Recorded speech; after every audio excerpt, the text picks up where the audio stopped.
This is the story of Dumbo. I had the story of Dumbo read to me when I was very young, and it was important to me to realise that not everybody's the same. Everybody's different for special reasons, and Dumbo was different for special reasons. Dumbo's a little elephant with huge ears. He's the laughing stock of the circus and has to perform risky feats. Can Dumbo's only friend Timothy Mouse help Dumbo to become the star of the show? We shall see.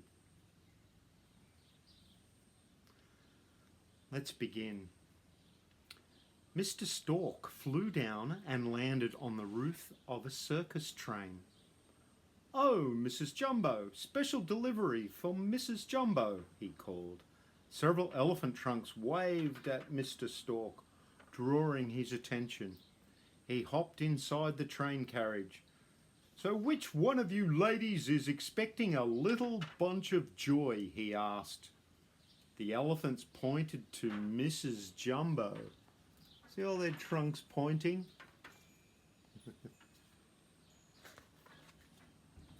Everyone smiled adoringly at the little baby. "Achoo!" The little elephant sneezed. His ears, which had been nearly tucked behind his head, flopped open. They were enormous. The elephants laughed loudly.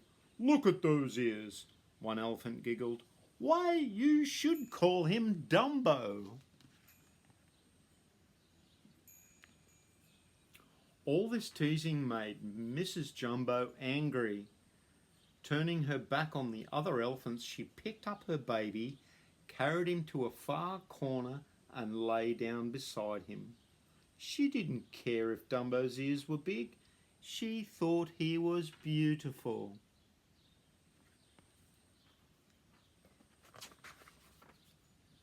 The next day, the township people excitedly followed the parade all the way to the circus grounds. Inside the elephant tent, Mrs. Jumbo was quietly bathing Dumbo when a bunch of rowdy boys ran in. "Look at those ears!"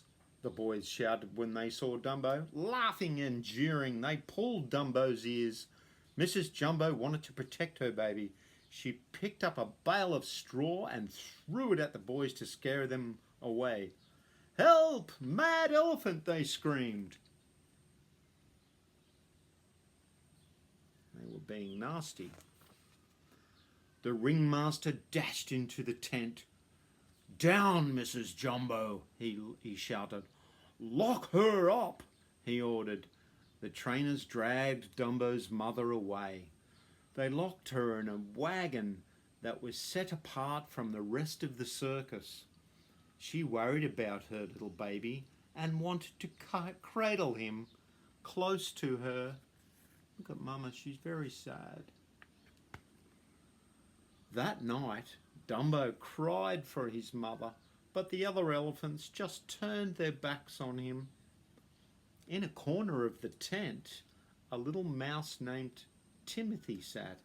He had seen and heard everything. "Look at that poor fella," he said. "Everyone's making fun of his ears. What's the matter with them? I think they're cute." I think Dumbo's going to make a friend. Do you? Timothy introduced himself to Dumbo. "Hello, Dumbo. I'm your friend, and I have a plan to help you free your mother." At that, Dumbo forgot about being sad.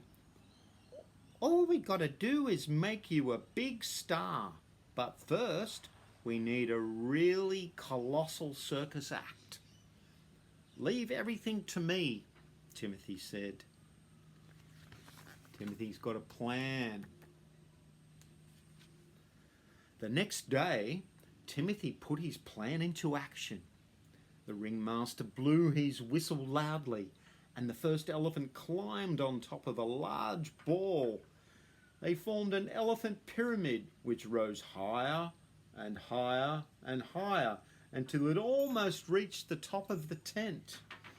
"And now, ladies and gentlemen," the ringmaster shouted, "the world's smallest elephant will spring to the top of the pyramid." There's the circus act. Can you see that? A tower of elephants. But Dumbo's ears became untied and he stumbled over them, knocking the elephant pyramid over. Oh no. Trumpeting and bellowing, the elephants tumbled down, crashing into beams and platforms. The enormous tent began to sway and billow. Then, with a huge groan, the tent collapsed. Oh no. At the next day's show, the clowns painted Dumbo's face and dressed him up like a baby. He stood high up on a building surrounded by crackling, make-believe flames. Dumbo shook with fear, while far below, clowns dressed as firemen rode around on a fire truck and pretended to put out the fire. Can you see Dumbo right at the top of the building? Poor Dumbo.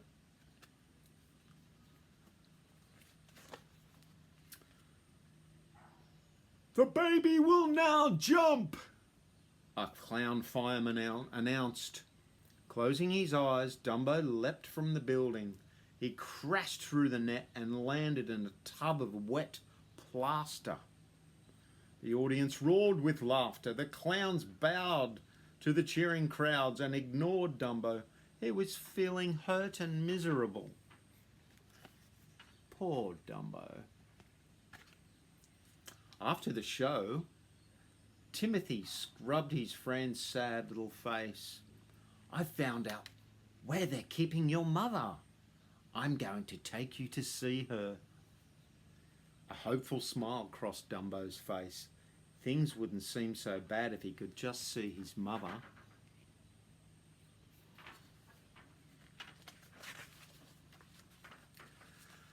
Later that night, while the circus folks slept, Timothy took Dumbo to see his mother. "Mrs. Jumbo, someone to see you," Timothy called. Mrs. Jumbo wrapped her trunk around Dumbo and rocked him lovingly. Sadly, it was soon time to leave. Tearfully, Dumbo and his mother waved goodbye to each other. They got to see each other. That's pretty special.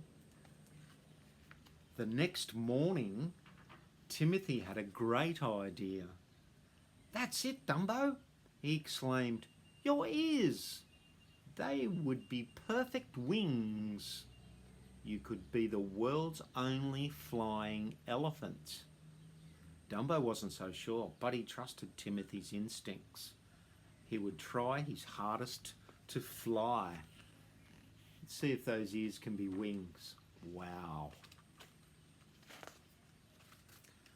The next day, Dumbo performed with the clowns again, but this time Timothy had an idea. He handed a feather to Dumbo. He said it was a magic feather that would help Dumbo fly.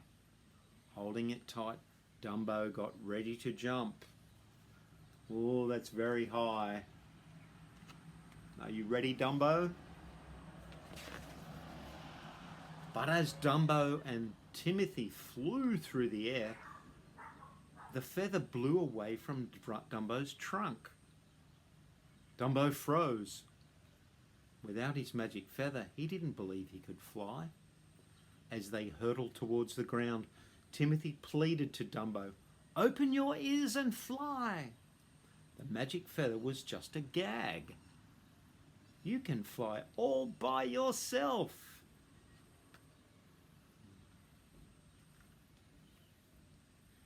Dumbo heard Timothy's words and believed them. And what's more, he believed in himself.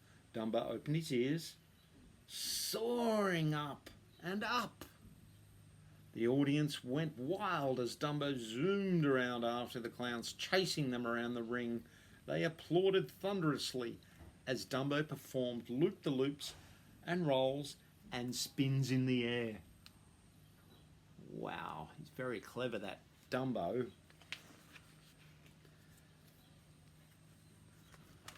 Dumbo was famous. All the newspapers carried pictures of him and Timothy. The ringmaster freed Mrs. Jumbo and gave her and Dumbo fancy carriage at the end of the circus train. Dumbo thought it was great fun being a star, but what he loved best of all was being with his mother again. That was a great story, and it's okay to be different.